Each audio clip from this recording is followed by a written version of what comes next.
केंद्र सरकार के द्वारा शुरू की गई बेटी बचाओ बेटी पढ़ाओ योजना के 10 वर्ष पूरे होने पर प्रदेश सचिवालय में सामाजिक न्याय एवं अधिकारिता विभाग की तरफ से कार्यक्रम का आयोजन किया गया। मंत्री धनीराम शांडिल ने केंद्र की योजना की तारीफ करते हुए कहा कि ये केंद्र सरकार की बेटियों को बचाने और पढ़ाने की दृष्टि से महत्वपूर्ण कदम है। बेटियां अपनी सुरक्षा स्वयं कर सके, इसके लिए मार्शल आर्ट को सब्जेक्ट के रूप में शामिल करना जरूरी है। सामाजिक न्याय एवं अधिकारिता मंत्री धनीराम शांडिल ने कहा कि बेटियां आज हर क्षेत्र में आगे बढ़ रही है। आर्मी, पुलिस सहित सभी क्षेत्रों में बेटियां अग्रणी हैं। ये तभी हो सकता है जब बेटियों को इस संसार में आने दिया जाए। बेटियों की रक्षा करना और पढ़ाना जरूरी है। बेटियां जब अकेली हो तो आत्मरक्षा कर सके, इसके लिए सभी को मार्शल आर्ट सीखना चाहिए और इसे जरूरी सब्जेक्ट के रूप में शामिल करना आवश्यक है। प्रदेश सरकार बेटियों के लिए कई योजनाएं चला रही है ताकि बेटियां आगे बढ़ सके। पंजाब दस्तक के लिए सुरेंद्र राणा की रिपोर्ट।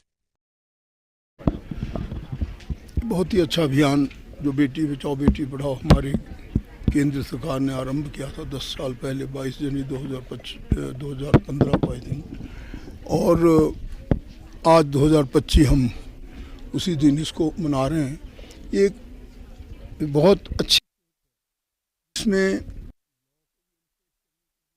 ताकत दी गई है वेरियस अथॉरिटीज़ को, जैसे हमारे स्पेशलिस्ट बता ही रहे थे। इस पर मेरा मानना है कि ये हमारे संस्कारों में भी आना चाहिए कि बेटी कितनी आवश्यक, किसी भी संस्था में, किसी भी स्कूल में, किसी भी कॉलेज में। और मैं तो इसलिए कह सकता हूँ कि being from the armed forces, जो मैंने बच्चों का देखा है, उनका जो आर्मी में आने के बाद ये भी है, ASC है, एजुकेशन कोर में लड़कियां आ रही हैं, they are doing extremely well. लड़के ही हमारी पुलिस में मैं देखता रहता हूँ,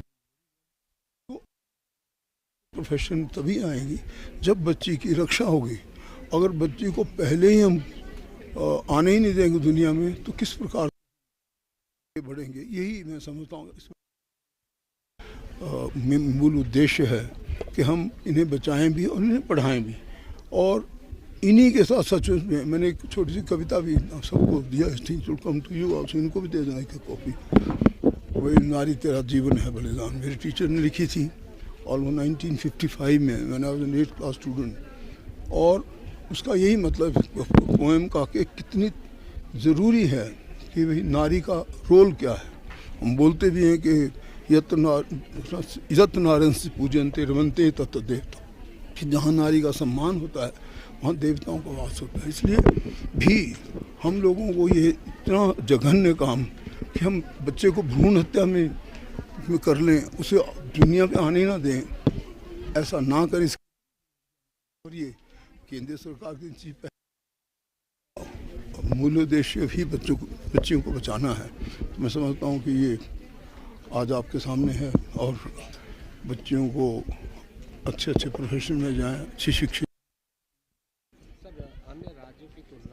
देखिए, हमारी सरकार की तो योजनाएं बड़ी तरह से हमारे सेक्रेटरी महोदय ने पढ़ के भी बताई।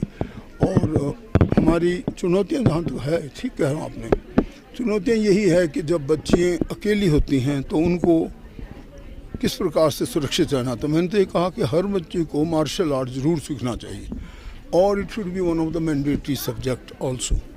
क्योंकि ऐसा जब समाज में कभी ऐसी ज़रूरत पड़ जाए तो बच्ची को अपने को सुरक्षित करना हो, if she is trained in martial art she can very well do it. हाँ, ऐसा मेरा मानना है। धन्यवाद, थैंक यू सो मच।